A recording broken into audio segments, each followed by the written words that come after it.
Meu amigo e minha amiga, ação contra o INSS, juiz tem prazo aí para dar sentença? Essa é uma das coisas que deixa as pessoas muito mais angustiadas, né? Porque a pessoa muitas vezes está impedida de trabalhar, está precisando receber, né? E foi praticamente obrigada a entrar na justiça, né? Porque o INSS não reconheceu aí o direito, né? Que é o benefício de incapacidade, mesmo com toda a comprovação que muitas vezes o segurado, né? Na perícia lá, quando ele faz o pedido para o INSS, ele demonstra, não só fisicamente, né? Mas através de laudo, através de exames, através de histórico cirúrgico, e isso muitas vezes não é suficiente, então esse segurado se vê aí sem saída, tendo que recorrer na justiça, né? Por que o INSS, né, não toma, por exemplo, uma atitude correta, né? Difícil, né, a gente saber, né? Às vezes é pessoal, sei lá o que acontece, né? As leis existem, nós como população, como povo, perguntamos por que muitas vezes não é cumprida, né? Se nós atendemos todos os requisitos. Bom, quanto tempo leva para o juiz dar uma sentença?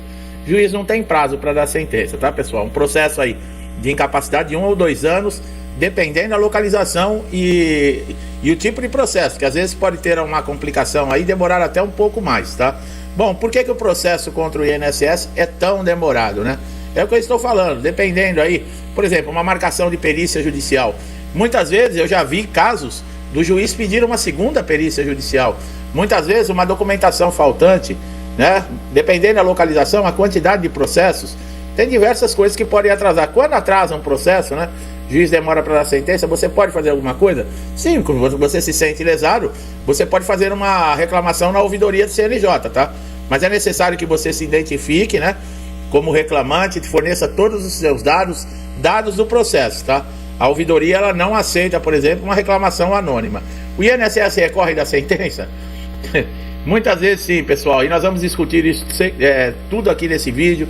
Vamos falar de todas as fases do processo, das dificuldades que esse segurado tem, o que pode ser feito, né, com relação aí a dar um adiantamento no processo. Você tem um advogado que está te representando, o que você pode pedir para esse advogado fazer, que vai agilizar, né, no caso, por exemplo, aí uma decisão judicial, quanto tempo demora para você receber, tudo sobre processo judicial, nós vamos falar aqui nesse conteúdo, tá? E como é uma informação muito importante, que como no início do vídeo eu falei, muitos segurados acabam entrando na justiça, mas não sabem, né, o que acontece, como acontece, quando acontece, e nós estamos aqui para esclarecer, para mostrar para você. Então vale muito a pena você prestar atenção no vídeo, adquirir esse conhecimento, porque pode ser a situação que você está vivendo agora e você necessita aí resolver esse problema, tá? Então vale muito a pena, preste bastante atenção. Por exemplo, né, você fica um tempão na justiça para conseguir o benefício, você é chamado por um perito aí no caso de um pente fino ou de uma revisão, e esse perito numa canetada ele suspende aquele benefício que você teve um trabalho, que você acionou a justiça, o magistrado teve que analisar a lei, analisar todo o conteúdo, todos os elementos do processo, você passou por uma perícia judicial, foi analisada a documentação, foi feito um exame, quer dizer, isso tudo tem alguma coisa errada, né? Um benefício concedido judicialmente é todo aquele, né, que foram conquistados através de uma demanda judicial, normalmente, né, após a recusa administrativa do INSS. Nós temos aí o Superior Tribunal de Justiça que irá decidir, né, se o INSS pode cortar ou não benefício concedido judicialmente, tanto auxílio-doença, aposentadoria por invalidez, que como nós falamos são os benefícios mais solicitados dentro do INSS e mais que tem ações dentro da justiça, tá? Por exemplo, um auxílio-doença judicial, né, dá muita dúvida no caso para diversos segurados, porque não se sabe o tempo que pode durar, tá? Os prazos de um auxílio-doença, quando você passa por uma perícia no INSS, são prazos muito curtos. Então, geralmente, a probabilidade de você ter um indeferimento, uma negação desse benefício, ela é muito grande, devido ao quê? Devido a esses prazos curtos. Por exemplo, na carta de concessão, quando você tem uma concessão do benefício, né, de auxílio-doença, você recebe uma carta.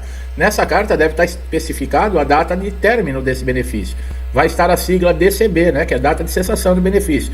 Se não tiver, são 4 meses apenas. Se você precisar continuar com o benefício porque você ainda não se recuperou da lesão ou da doença, o que você tem que fazer? Fazer um pedido de prorrogação. Se você perder o prazo para essa prorrogação, o INSS vai indeferir. Já nesses casos, como esse, que você não fez o pedido da prorrogação, você pode entrar direto na justiça, tá? Às vezes, o perito lá, né, tanto do INSS ou da justiça, eles vão analisar toda a documentação, apesar que muitos não olham nem na cara do segurado, né? Tem lá, aparece o rei na barriga, se sentem os deuses, né? Bom, mas ele pode pegar você em alguns pontos, né? Perguntar para você aonde dói.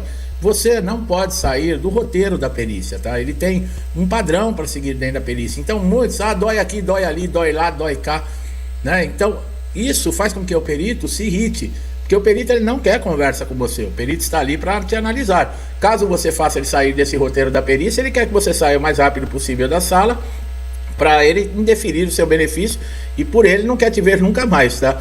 Lembre-se sempre de falar quais são as maiores incapacidades que você tem. Você pode ter 20, 30 doenças, mas é uma, a pior, aquela que está deixando você incapacitado para participar das suas atividades dentro da sua empresa, no mercado de trabalho.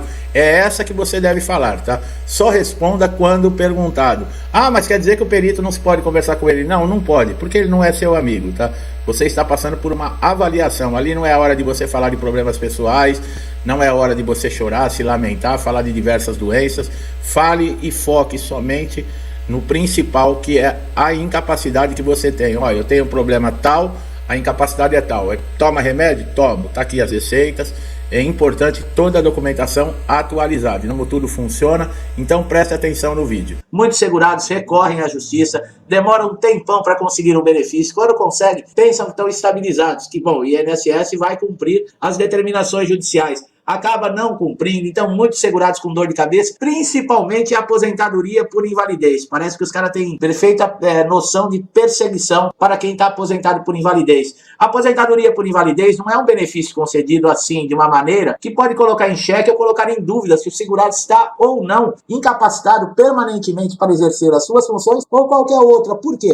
Porque esse tipo de benefício ele tem que ser comprovado que realmente esse fato da incapacidade do segurado de qualquer tipo de função a que ele exercia ou qualquer outro tipo é comprovado através de perícia. Então, nesse caso de você contestar se a aposentadoria por invalidez ela é justificável ou não, você tem que contestar a decisão no caso do perito, do próprio perito judicial ou mesmo do perito do INSS. Esses benefícios eles dependem de perícia e de decisão dos peritos. O que acontece? Muitas vezes esse segurado ele já vem do auxílio doença. Não necessariamente é preciso estar de auxílio doença para passar para a aposentadoria por invalidez. Nós já explicamos isso. Não. Você pode passar pela primeira vez numa perícia do INSS e já ser aposentado por invalidez. Mas isso é um caso que, olha, tem que cair um relâmpago na cabeça do perito para acontecer isso. Muitas vezes esse segurado sofre e marca perícia e entra com recurso administrativo. É necessário diversas coisas para que ele comprove que realmente está incapacitado. Bom, não consegue muitas vezes o INSS, 90% das vezes, e é obrigado a recorrer às vias judiciais. Nas vias judiciais, passa-se por uma perícia judicial.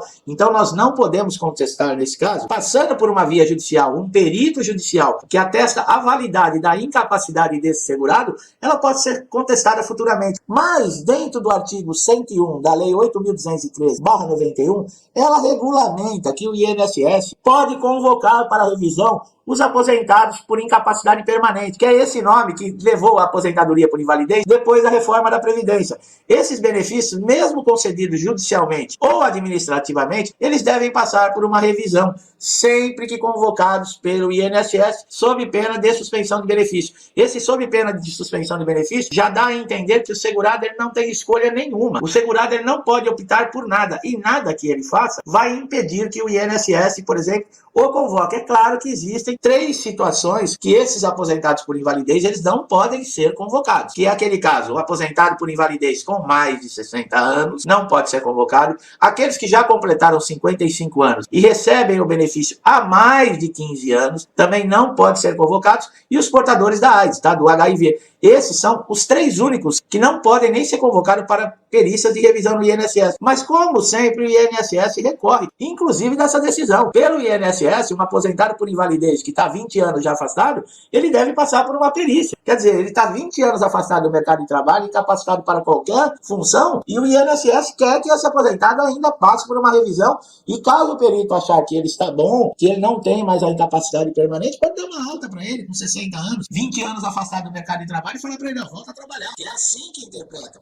O segurado parece que está pedindo um favor, ou o segurado é uma pessoa que não tem merecimento algum. Ao contrário, o segurado paga o INSS. Para ter direito ao INSS, você precisa pagar o INSS. Existem benefícios que, é claro, são benefícios assistenciais, que não há necessidade de você ter feito nenhum tipo de contribuição. Mas existem alguns requisitos. Por exemplo, benefício de prestação continuada. Quem nunca contribuiu com o INSS tem direito a receber um salário mínimo, mas após 65 anos de idade. Essas pessoas com 60 anos de idade que estão aposentadas por invalidez, elas não dependem de benefícios assistenciais. Elas trabalharam e pagaram, né? Seguiram ali para ter a qualidade de segurado. A qualidade de segurado ela é feita através das contribuições, lá no mínimo 12 meses. Você não tem direito a um benefício se você não tiver qualidade de segurado. Você é obrigado a estar pagando o INSS, estar dentro do regime geral de previdência para poder solicitar o benefício. E na hora que você mais precisa, é dessa maneira. Vocês desculpem o nome que eu falei, né? Mas é assim que muitas vezes o segurado que contribuiu a vida inteira com o INSS, ele é olhado pelos funcionários ou mesmo pelo perito. E judicialmente, onde há uns anos atrás, era garantido, por exemplo, que pelo número de resultados de processos contra o INSS, era 99% que todos os processos judiciais o INSS perdia. O que acontece hoje? Antigamente você não tinha essa. Era, por exemplo, você não precisava nem contratar um advogado para entrar na Justiça Federal contra o INSS. Então é muito difícil. E essa briga parece que não vai acabar nunca.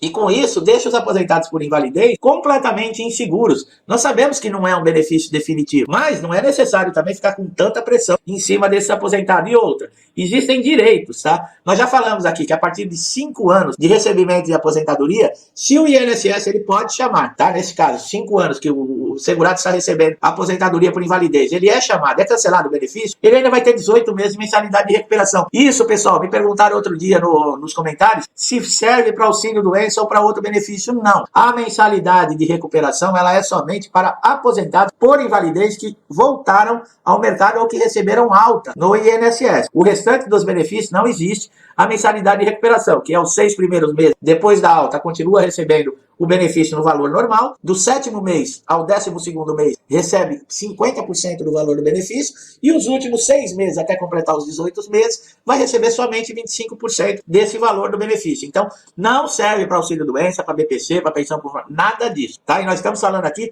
de aposentadoria por invalidez. Se o seu benefício for cessado, você pode requerer novamente na justiça, tá? Num caso como esse, você entrou com ação judicial, ganhou judicialmente, o INSS depois de um tempo cancelou o seu benefício, você pode recorrer novamente à justiça. Mesmo na qualidade recebendo a mensalidade de recuperação, você pode entrar novamente com o processo que você não perde, tá bom? Essa mensalidade de recuperação. Tem que tomar muito cuidado. E, infelizmente, parece que essa é uma guerra infinita. O INSS se incomoda demais com os aposentados por invalidez. Existem projetos que se arrastam por períodos indeterminados. Mas existe um projeto que, a partir do momento que todo aposentado por invalidez, que ele conquistou o benefício, ele não pode mais ser chamado, tá? Não pode. Apesar que existem alguns casos que nós sabemos que pode haver uma recuperação. Mas não é assim. Simplesmente chega e dá alta. A pessoa está afastada tantos anos do mercado de trabalho e colocam o cara, o segurado numa posição, dão alta para ele. E se ele não tem direito à mensalidade de recuperação? Tudo bem, está 2, 3 anos afastado do mercado de trabalho. Mesmo assim, ele volta para a empresa, depois de estar afastado por tanto tempo,